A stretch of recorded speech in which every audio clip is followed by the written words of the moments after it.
இன்றைக்கி காயல் சமையல் பகுதியில் நம்ம பார்க்க போகிறது ஒரு அருமையான ஸ்வீட். எல்லாருக்குமே ரொம்ப ரொம்ப பிடிக்கும். இந்த ஜாங்கிரி செய்கிறதுனாலே பெரிய வேலை அப்படின்னு நிறைய பேர் நினச்சிட்ருக்கீங்க. ஸோ இது ரொம்ப சிம்பிள் தான். ஜஸ்ட்டு அந்த ப்ரொசீஜர் மட்டும் நமக்கு கரெக்டாக வந்தால் போதும். அதுக்கு இப்போ 1 கப் அளவுக்கு உளுந்து, அதோட 1 டேபிள் ஸ்பூன் அளவுக்கு பச்சரிசி போட்டு ஒரு 2லேருந்து 2.5 மணி நேரம் ஊற வச்சுடுங்க. இப்போ நான் ஊற வச்சுட்டேன் நல்லா. இதை நம்ம அரைக்க போகிற டைமில் நம்ம ஜீரா பாகை இன்னொரு பகுதியில் ரெடி பண்ணிடலாம்.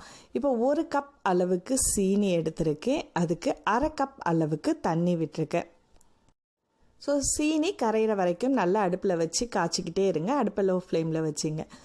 இதில் ஃபுட் கலர் நம்ம ஆரஞ்சு கலர் கொஞ்சமாகவும், ரோஸ் எசன்ஸு ஒரு சிட்டிகை அளவுக்கும் விடுறோம். இதில் பாதி லெமன், அது பாதிக்கும் கொஞ்சம் கம்மியாக அதை பிழிஞ்சு விட்டுடுங்க. இதை நம்ம அப்படியே காய்ச்சி அடுப்பை ஆஃப் பண்ணி வச்சிடலாம்.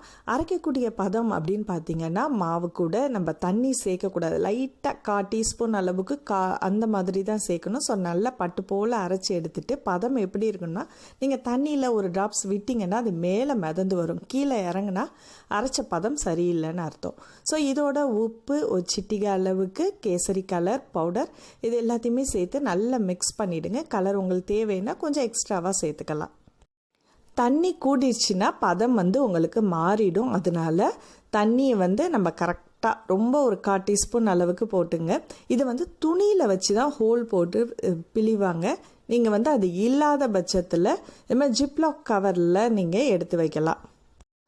மாவோட பதம் பார்த்திங்கன்னா நல்ல திக்காக இருக்கணும். பார்த்திங்கனாலே தெரியும். அப்படி ரொம்ப திக்காக இருந்து மாவு வர முடியல அப்படின்னா கொஞ்சமாக தண்ணி ஆட் பண்ணிங்க. ரொம்ப ஆட் பண்ணாதீங்க.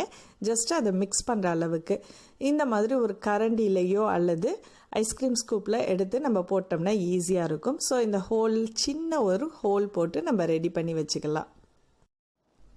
இதுக்கு ஒரு கனமான சட்டியில் நெய் அல்லது கோல்டு வின்னர் இந்த மாதிரியான ரீஃபண்ட் ஆயில் சேர்த்துக்குங்க.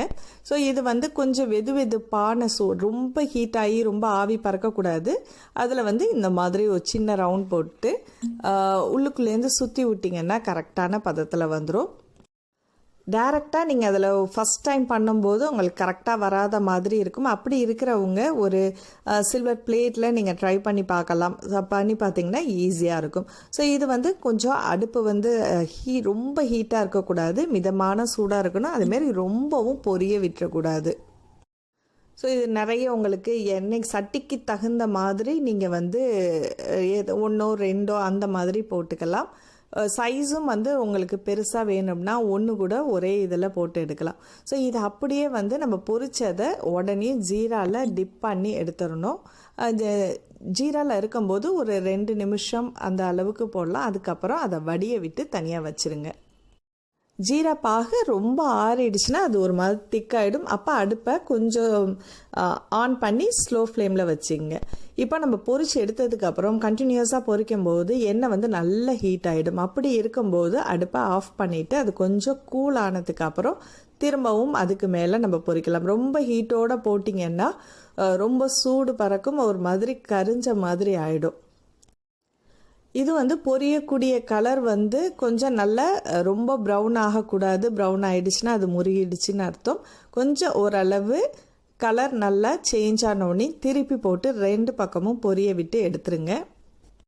உளுந்த மாவில் தண்ணி கூடிடுச்சுன்னா உங்களுக்கு அந்த எண்ணெய் குடிக்க ஆரம்பிச்சிடும். அதனால் பார்த்து கரெக்டான பக்குவத்தில் செய்யணும். அதே மாதிரி நீங்கள் செய்யும்போது கொஞ்சம் நல்ல முறுவலாக வேணும்னா ஓட்டை நல்ல சின்னதாக போடுங்க. ரொம்ப பெருசாக போட்டிங்கன்னா கொஞ்சம் ரொம்ப மொத்தமாக வரும் இது. அப்புறம் நல்ல கிறிஸ்பியாக இருக்கணும்னா எக்ஸ்ட்ராவாக 1 டேபிள் ஸ்பூன் மாவு கலக்கும்போது நம்ம கார்ன்ஃப்ளவரும் சேர்த்துக்கிட்டோம்னா நல்ல கிறிஸ்பியாக இருக்கும். ஸோ சூப்பரான சுவையான ஜாங்கிரி ரெடி ஆகிடுச்சு.